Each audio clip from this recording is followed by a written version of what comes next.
Bonsoir à toutes et à tous, soyez les bienvenus sur Monaco Info. Nous sommes ensemble, si vous le voulez bien, pour une nouvelle édition. Comment rendre attractive, plus qu'elle ne l'est déjà, la principauté? Eh bien, l'attractivité est au centre du modèle économique et social de Monaco. L'objectif étant, entre autres, d'attirer de nouveaux résidents, mais également des entreprises et des investisseurs. Eh bien, pour développer cela, le Conseil stratégique pour l'attractivité a tenu sa réunion plénière annuelle. Nous serons avec Frédéric Ginta, le délégué interministériel en charge du numérique et de l'attractivité. En basket, J-1 avant le premier match des playoffs du championnat de France. Monaco, deuxième au classement, reçoit en quart de finale le 7e, Strasbourg. À quelques jours des festivités dans les rues de Monaco, je veux parler du Grand Prix de F1. Nous recevrons le commissaire général de l'Automobile Club, Christian Tornator. Et enfin, nous tenterons de vous mettre l'eau à la bouche avec le troisième et dernier volet d'une série de déjeuners consacrée au Prince Albert Ier et proposée par des élèves de seconde au lycée technique et hôtelier. Pour cette dernière édition, la mer est au cœur de l'assiette. Le ministre d'État Pierre Dartout a présenté ce lundi, à l'occasion du Conseil stratégique pour l'attractivité, les grands axes de la politique du gouvernement princier en faveur du développement économique et social. Vanessa Dessy vous en dit plus sur des images de Thomas Deus. La principauté présente de nombreux atouts en termes d'attractivité, grâce notamment à sa stabilité institutionnelle, son haut degré de sécurité, mais aussi sa bonne santé publique.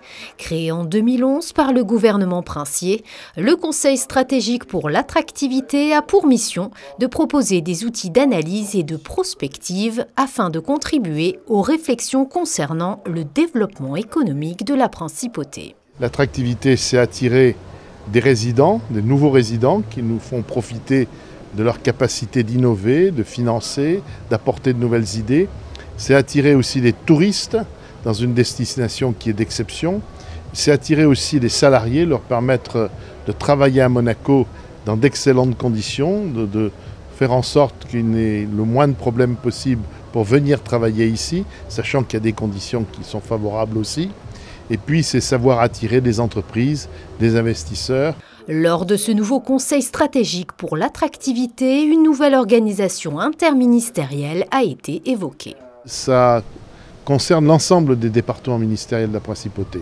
Donc c'est un sujet interministériel. Et le souverain, dans ces conditions, a souhaité qu'il y ait un délégué interministériel à l'attractivité. Et ce sera Frédéric Ginta qui continuera parallèlement à exercer ses fonctions de délégué interministériel à la transition numérique. Frédéric Ginta souhaite que l'action de l'État soit au service des résidents et des acteurs économiques pour le développement constant du modèle monégasque. Et pour parler plus en détail de l'attractivité, le principal concerné, il était déjà délégué interministériel en charge du numérique. Et vous l'avez entendu, Frédéric Ginta assume également depuis près d'un mois maintenant l'attractivité de Monaco. Voici notre premier invité. Frédéric Ginta, bonsoir. Bonsoir. On l'a vu dans le reportage à l'instant. Ce lundi, le Conseil stratégique pour l'attractivité a tenu sa réunion plénière annuelle dont vous êtes le secrétaire général. Qu'est-ce qui est ressorti de cette réunion? Plusieurs choses. Tout d'abord, le ministre d'État a souhaité instaurer une nouvelle gouvernance. L'ensemble des conseillers ministres sont membres du CSA maintenant. Il y a effectivement un nouveau secrétaire général. On a pu également aussi rendre hommage au travail qui avait été fait par les membres du CSA et par mon prédécesseur, M. Emmanuel Falco, qui ont fait un travail immense avec énormément d'idées. Et ensuite, on a pu à la fois présenter notre approche d'attractivité, qui est une attractivité dans un monde qui a profondément changé, et échanger sur ce que devait être aujourd'hui le rôle du CSA. Prioriser des sujets immédiats et des visions moyen terme, et commencer le travail dans les prochaines semaines. Alors le ministre a expliqué que l'attractivité est la base du modèle économique monégasque. Vous êtes d'accord avec lui? Alors, je suis évidemment entièrement d'accord avec lui parce qu'aujourd'hui, Monaco, la prospérité de Monaco est très liée au fait justement de pouvoir attirer des résidents, des entreprises, des investisseurs, des touristes et des salariés qui viennent tous les jours en principauté. Donc notre attractivité dépend du succès. Parce qu'aujourd'hui, Monaco a besoin d'être attractif dans le monde d'aujourd'hui. On l'a toujours été par le passé, mais aujourd'hui, quelque part, on a une concurrence de ces nouveaux pays et on doit tous s'aligner, tous travailler ensemble avec le gouvernement, les départements, avec les entités comme le MEP, comme la SBM, comme les Monacotech et Boost, dans un but d'une stratégie d'attractivité forte et avec des résultats. Et donc, c'est ça a sauté le prince souverain.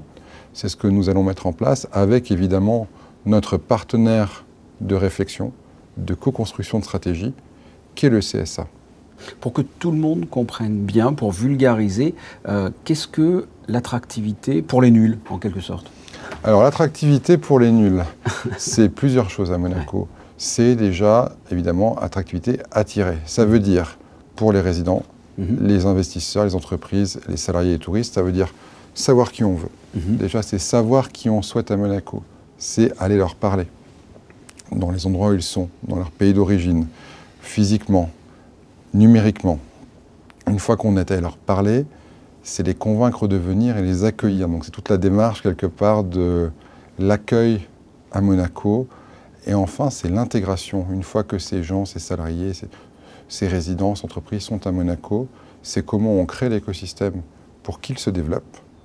Et une fois qu'ils se développent, c'est comment on fait de ces gens-là des ambassadeurs de la principauté. Comment ces gens-là, en fait, vont trouver de nouveaux résidents. Alors, vous étiez en charge du numérique, vous l'êtes toujours, et maintenant, vous êtes en charge aussi de l'attractivité. Il y a un lien entre les deux et trois, j'imagine? Bien sûr. Le numérique est un outil qui est fondamental pour l'attractivité. Mais le numérique n'est qu'une partie de l'attractivité. Il y a évidemment des synergies, mais là, on parle d'un sujet beaucoup plus global pour vraiment attirer, faire venir, intégrer les gens dont on a besoin, dont la principauté a besoin, pour continuer de prospérer, de grandir, de se développer. Je le redis, dans un monde qui a vraiment beaucoup changé et donc où on doit moderniser. Donc l'objectif, c'est de rendre la principauté attractive. Comment est-ce que l'on rend la principauté plus attractive qu'elle ne l'est? Parce qu'elle est déjà beaucoup attractive. Alors, elle est excessivement attractive. Par le passé, elle a montré des capacités d'attractivité très forte. Monaco est un succès, Monaco n'a pas de dette. Notre stabilité à la fois constitutionnelle mais aussi budgétaire en font un pays excessivement attractif. La chose c'est que quelque part durant ces crises, durant ces évolutions, il y avait un besoin peut-être de diversifier son économie, peut-être d'attirer d'autres résidents, de diversifier sa base de résidents, peut-être d'attirer aussi des résidents, peut-être aussi d'autres types de métiers, d'autres géographies. Et donc c'est là-dessus qu'il faut se pencher, et c'est quelque chose qui mobilisera l'attention de tous, et c'est la volonté du souverain qui en a fait une priorité que nous allons exécuter. Et pour remplir cette mission, j'imagine que vous avez une feuille de route, un échéancier également? Déjà travailler sur des propositions de stratégie, après tout sera remis au prince souverain qui validera et donnera ses orientations évidemment, coordonner l'ensemble et fédérer l'ensemble des organisations qui sont liées à l'attractivité, faire aboutir des projets interministériels pour faciliter l'accueil en principauté, développer plus facilement notamment les nouvelles structures d'entreprise, on pense à la société d'action simplifiée, et qu'on puisse avoir une vraie cohérence et les moyens appropriés pour réussir cette mission qui est essentielle pour le pays. Frédéric Ginta, merci. Merci beaucoup. Après ce dossier économique, on ouvre une page sport. Les choses sérieuses commencent en championnat de France pour la Roca Team. Après avoir terminé la saison régulière à la 2e position, voici maintenant les playoffs face à Strasbourg. Tout ce qu'il faut savoir avant la première rencontre vous est expliqué par Yannick Debever et Thomas Deus. Deuxième série de playoffs de la saison pour la Roca Team après celle en Euroleague face à l'Olympiakos. Cette fois, place à la Betclic Elite et la SIG Strasbourg. Une équipe qui avait donné énormément de fil à retordre à la Roca Team dans la saison avec 2 victoires pour les Alsaciens contre une seule au buzzer pour Monaco. I think this could be also the advantage, because after this, like you come out, like as an underdog, which is always danger. Everybody expect, here to see us in the best possible level, so we should bring them this. Particularité de ces quarts de finale, il se joue en 2 matchs gagnants. Un format qui ne donne qu'une très petite marge d'erreur et qui donne surtout une énorme importance à ce premier match. The most important is, who put his rhythm first. Donc on sait que c'est une équipe qui va se battre pendant 40 minutes. Après, ce sera à nous d'avoir le niveau d'agressivité qu'il faut et jouer comme on a pu le faire pendant les playoffs d'Euroleague. Aucune blessure à déplorer côté Roca Team, le groupe est plutôt en bonne forme. Alpha Diallo est de retour dans l'équipe après son problème musculaire contracté au match 1 face à l'Olympiakos.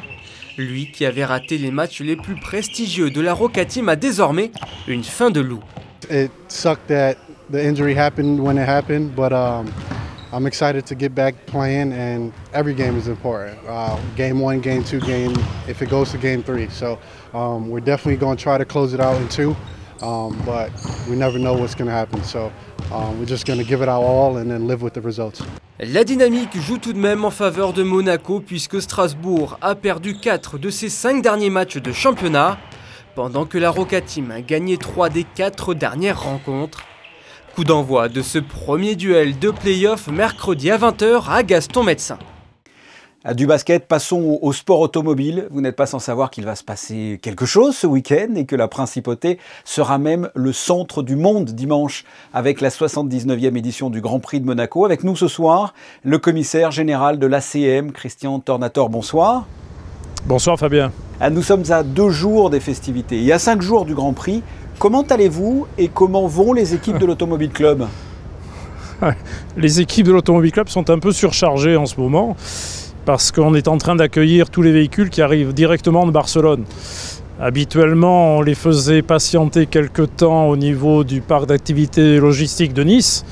Et là, on les envoie directement jusqu'au terrain de la Brasca à Es-Village où on les régule. On essaye de les réguler, mais il y a 412 camions qui doivent rentrer en Principauté pour pouvoir monter la totalité des structures. Donc on est un petit peu surchargé à tous les niveaux. Mais pour l'instant, ça se passe bien. Il n'y a pas de bulle coincée quelque part. Ça fonctionne, tout s'installe et tout est calme sur le front, on va dire. Et oui, et il faut expliquer que c'est une logistique particulière cette année parce que de Barcelone à Monaco, il y a 1 semaine d'écart et non 2 traditionnellement. Comme traditionnellement, c'est plus compliqué. C'est cela. Oui, c'est cela. Habituellement, on avait, on va dire, 1 semaine de battement et les équipes arrivaient le vendredi soir en Principauté, donc avaient largement le temps de s'installer, notamment le week-end. Alors que là, on n'a eu que des petites équipes qui se sont installées. Alors, quand je dis petites, c'est simplement parce qu'ils avaient des kits spéciaux Monaco, puisque les stands ne sont pas de la même dimension qu'ailleurs, qui sont venus s'installer entre samedi et dimanche. Mais c'était uniquement pour installer le rez-de-chaussée des stands en prévision de l'arrivée des voitures de course qui doivent arriver aujourd'hui, normalement cet après-midi même. Mais le paddock lui-même n'a commencé à s'installer que hier. Et on est un petit peu limite. Il faut savoir que pour installer la totalité du paddock, il y a 10 motorhomes. Ça représente 175 semi-remorques. Donc il faut les faire rentrer, il faut surtout les faire ressortir.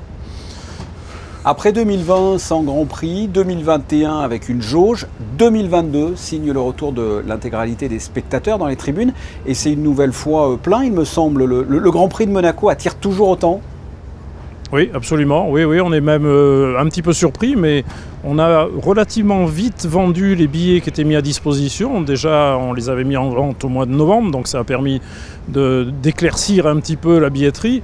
Et là, on est complet pour dimanche certainement. Pour samedi, on n'est pas loin d'être complet aussi. Donc c'est une bonne opération, mais je crois qu'on est aussi complet, si l'on peut dire, sur les terrasses, dans le port, sur les balcons et dans les restaurants. Donc c'est une superbe opération, comme on avait la coutume de le faire dans les autres épisodes, les autres années.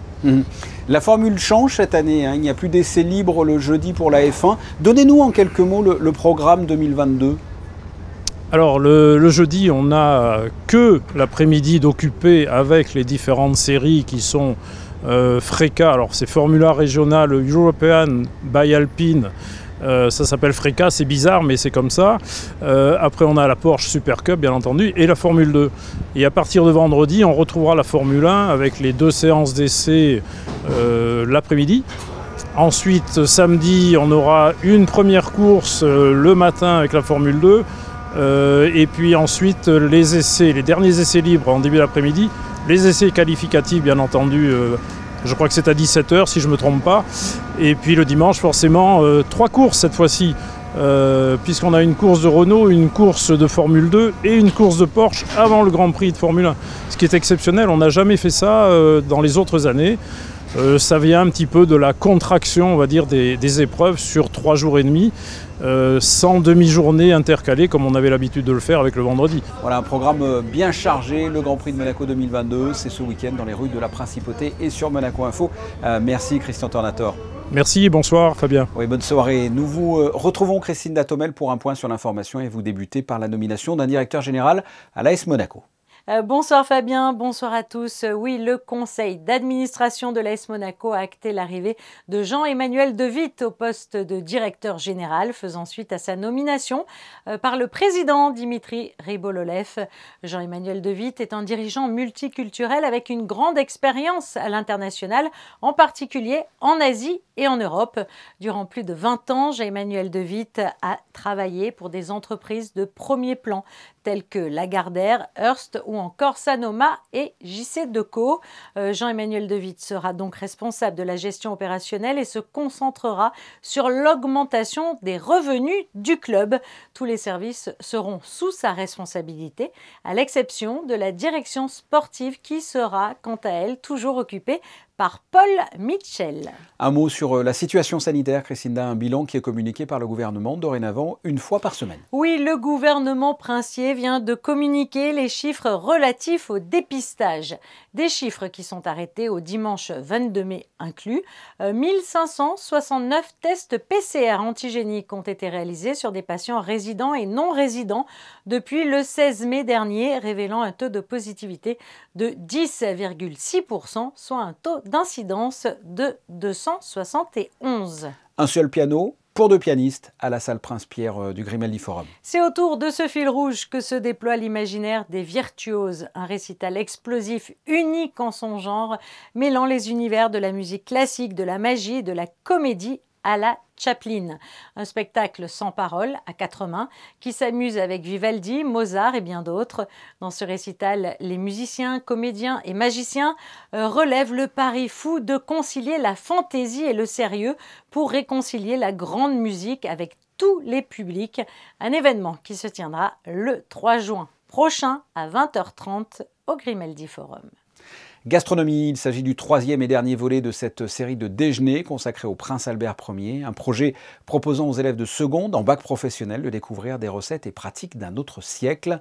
Pour cette dernière édition, la mer était au cœur de l'assiette. Alexandra Pani et Thomas Deus se sont glissés en coulisses avant le coup d'envoi de ce déjeuner. Le prince explorateur, scientifique mais aussi navigateur, Albert Ier nourrissait une passion profonde pour les mers et océans. C'est en hommage à ses voyages qu'a été pensé ce 3e déjeuner consacré au créateur du musée océanographique et qui avait pour thème maritime de l'entrée au dessert. Depuis le début jusqu'à aujourd'hui, c'est eux qui ont fait toutes les recherches. Ça leur a permis dans un premier temps de mieux connaître l'histoire de Monaco à travers le prince Albert Ier. Ça, c'est une chose intéressante. Et surtout, la gastronomie d'une autre manière qu'on l'apprend à l'école, parce que ce sont effectivement des commandes un peu particulières. Et aujourd'hui, on a voulu vraiment faire un menu autour de la mer et avec que des produits de la mer, même jusque dans le dessert. En entrée, donc, une langoustine à la nage et son tartare de wakame aux épices, crémeux noisettes, suivi d'une morue à la monégasque et pour finir en douceur avec une meringue nori, sorbet pomme, salicorne et persil agrémenté d'un coulis de citron et laitue de mer. Des ingrédients que les jeunes élèves n'ont pas toujours l'habitude de travailler ici. Beaucoup de choses, les techniques, aussi travailler en brigade, ça c'est très important. Là nous avons la morue qui est juste en dessous. Nous avons un peu de tomates, de rondelles de pommes de terre, un peu d'herbe. Il y a la technique, il y a les pratiques et avec le professeur M. Brunner qui nous explique bien les choses. Voilà. Une quarantaine de clients étaient attendus pour ce dernier déjeuner hommage dans la salle du Cordon d'Or qui nous faisait voyager pour l'occasion entre les Antilles et les Açores, périple cher au prince Albert Ier. Je vous rappelle que le restaurant d'application, le Cordon d'Or, est ouvert au public pour le déjeuner, mais aussi 2 soirs par semaine pour le dîner, jusqu'à la fin de l'année scolaire. Quel temps vous nous proposez pour mercredi, Christina ? Demain, des orages et des averses sont au menu de cette journée en demi-teinte. Une matinée très couverte et une après-midi à tendance orageuse. Du côté du thermomètre, comptez 22 degrés au meilleur moment de la journée, 18 degrés pour les minimales. L'eau de mer sera à 21 degrés. Le soleil se lèvera à 5h54 et se couchera à 20h59. Demain, nous fêterons les Sophies. Sainte Sophie qui était une martyre à Rome au IIe siècle après Jésus-Christ. Les photos de fin pour clore ce journal. Il faut remonter à 2019 pour vivre une édition du Grand Prix entre guillemets normale, sans jauge, avec des tribunes pleines. Les commerçants, vous allez le voir sur ces photos de Michael Alesi et Stéphane Dana, se préparent à accueillir le flot de fans de F1 un peu partout dans Monaco. Ce journal est terminé. On se retrouve demain dès 19h. Je vous souhaite de passer une excellente fin de soirée. À très bientôt. Au revoir.